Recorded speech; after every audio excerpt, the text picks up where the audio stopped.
Welcome or welcome back to my channel for this week's Human Design Transit Report. And today is Monday, December 19th. And the current transit that we're in, we're just in it today. It's going to change tomorrow. But if you want to see where we are right today, you can go and watch last week's transit report with the Sun in the gate 11 and the Earth in the gate 12, which we're highlighting collective circuitry and then individual circuitry. And we still have collective circuitry and individual circuitry highlighted in the transit that starts tomorrow. But it's all about the G Center and it's all about love. Okay, let's go ahead and get started.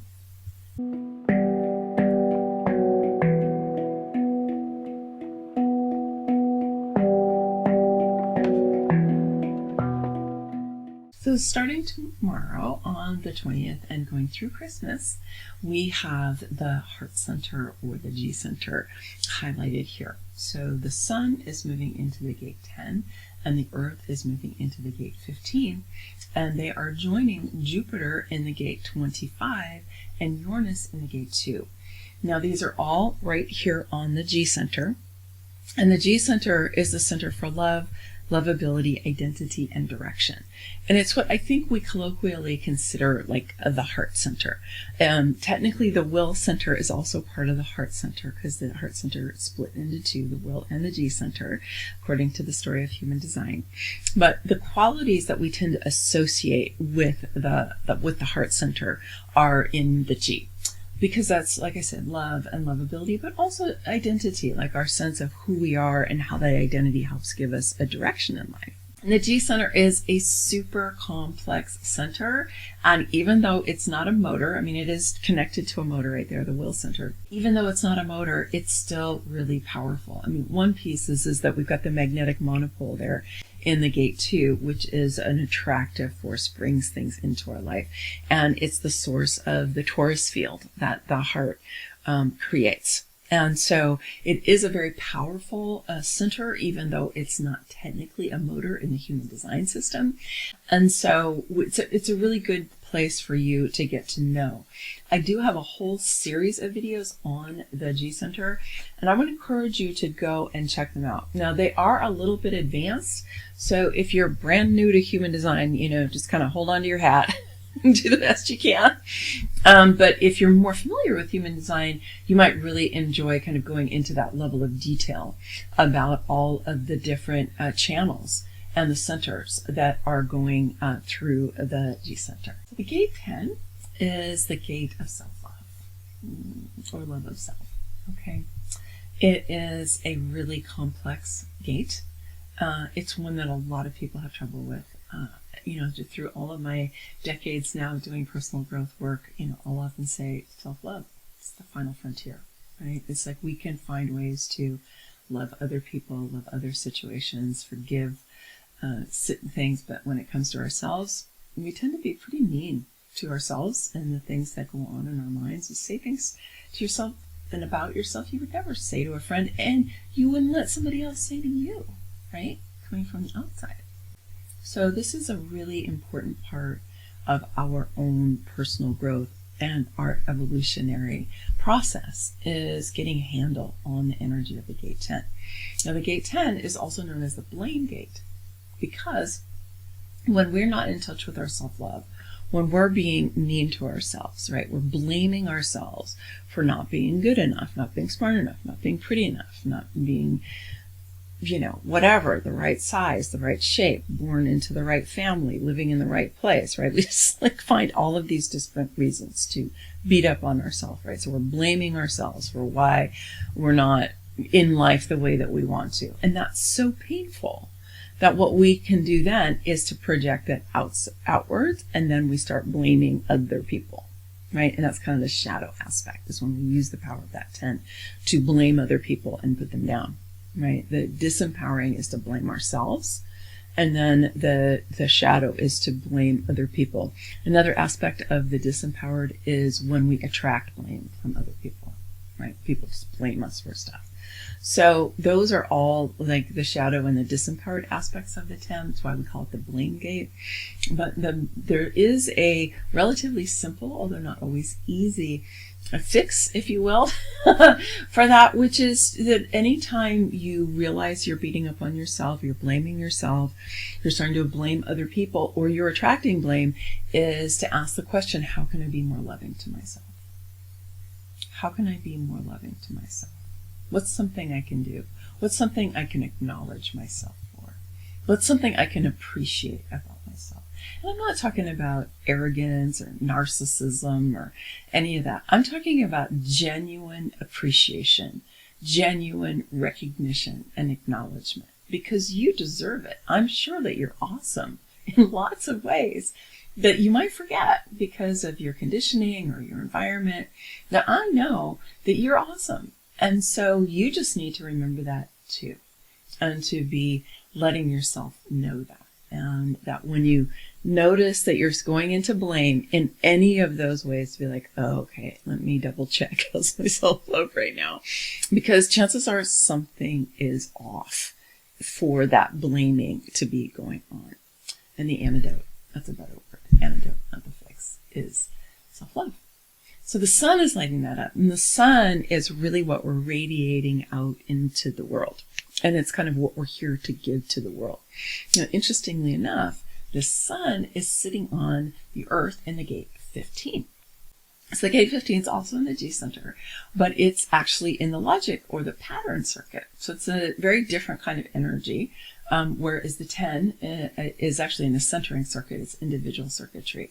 And it's so much about the self. Whereas the 15 is not really about the self. It's actually known as the love of humanity, or compassion. It's known as extremes in traditional human design because it can be variable in terms of routine and timing and that sort of thing. There tends not to be a regular rhythm in this energy. That it tends to be a little extreme.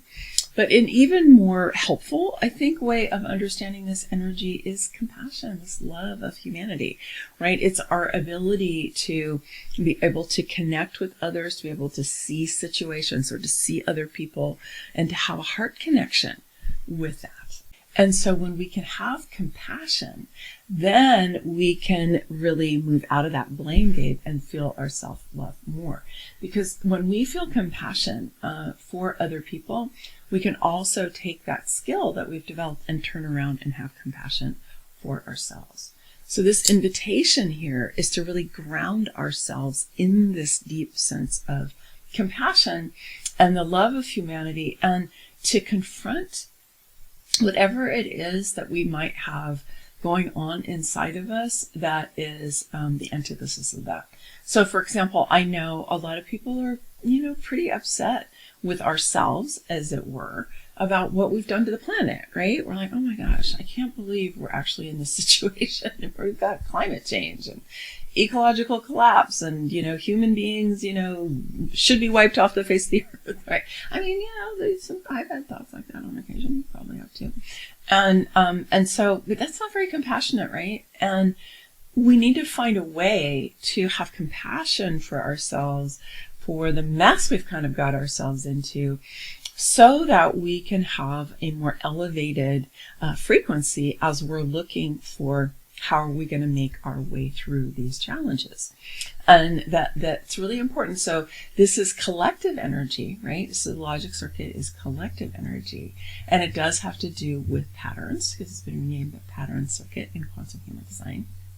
And so we want to look at, what are the patterns that have led us away from our love for our species, have led us away from compassion, the things that have made us, upset with ourselves or upset with, big other groups of people, that have led us to being in so much conflict. How can we move away from those old patterns, break the old patterns of the past? We have the gate 36 also being lit up, and that helps us to break the patterns of the past. So how do we do that, right? And so that we can break through into a deep appreciation and acknowledgement for, the brilliance of our species, which is also true, right? I mean, we're pretty friggin' amazing.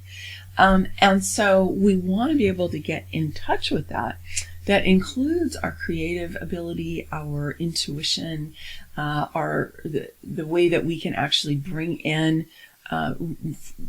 information from superconsciousness in a variety of different ways. I mean, it's pretty amazing, who we are, pretty miraculous what we have access to.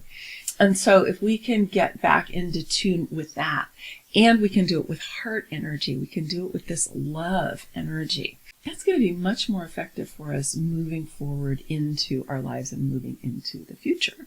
Because if we're in a really negative state and just seeing humanity, as yes, we're the problem, but we can resolve the problem, when we have more compassion, when we have more self-love, when we have more vision, when we have more purpose about the world that we want to be creating. And so much of it is going to come from that G center.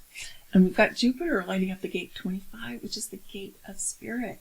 And so Jupiter is out there going, if we can fall in love with spirit, and if we can build our capacity to be really connected with that creative intelligence, right? Jupiter is bringing us blessings, and Jupiter is like, let's expand the energy of that, right? Because Jupiter is expansive. Let's expand the love of spirit, right? And the 2 is all about allowing. And the 2 is just letting it in, right? We're just going to allow things to happen. We're not going to have to feel like we have to muscle it through and make it happen, right? We're going to allow more things to happen, and we're going to receive. So all of these are themes that are being lit up in the G center during this transit. And let's also remember that we've got that 3536 still being lit up, which is right over here on the left side of the body. It's going from the emotional solar plexus to the throat, and the throat to the emotional solar plexus. And this is in the sensing circuit, which is also collective. And this gives us manifestor energy because it's a motor to the throat. It's a very interesting balance between this kind of inner work that we are being called to do with the sun in the gate 10, and also our inner work around our love of humanity and our ability to have compassion for ourselves and our compassion for each other and compassion for our species and compassion for our world and our natural world as well. Being able to do that. And Jupiter is like, yes, when you tap into the love of spirit and you open up your connection with super consciousness, all of that becomes much more possible. And the 2 is just saying, just allow that in, just receive it, just let it happen. You have to move that part of you that thinks it has to be in control. That tends to be the part that's beating up on you too, by the way. Right? When you move that out of the way, so many other things become possible. So I encourage you as we move through this holiday week and the week after, that you are finding ways to be accepting and loving and appreciative of yourself. You're finding ways to be accepting and loving and appreciative of the people who are around you, and having compassion for yourself and for others, and that you are living from that place. I know that sometimes going and being around family members during holidays can actually be very stressful for some people. Some people get really depressed during the holidays for a variety of reasons, maybe because they didn't relate to their family or whatever. And so, again, whatever challenges might arise for you through this holiday season, self-love and compassion will get you through. All right. And I hope that you will soon or in the new year join me in our Becoming Sovereign Virtual Retreat Center, because we got some really great stuff happening in there. And actually, if you're watching this on the 19th, on the 20th, I'm doing a welcome Saturn solstice ritual in the retreat center, and it's totally free. All you have to do is register to get into the center, and then you'll have access for that. All right. Many blessings. Much love. Happy holidays. Bye for now.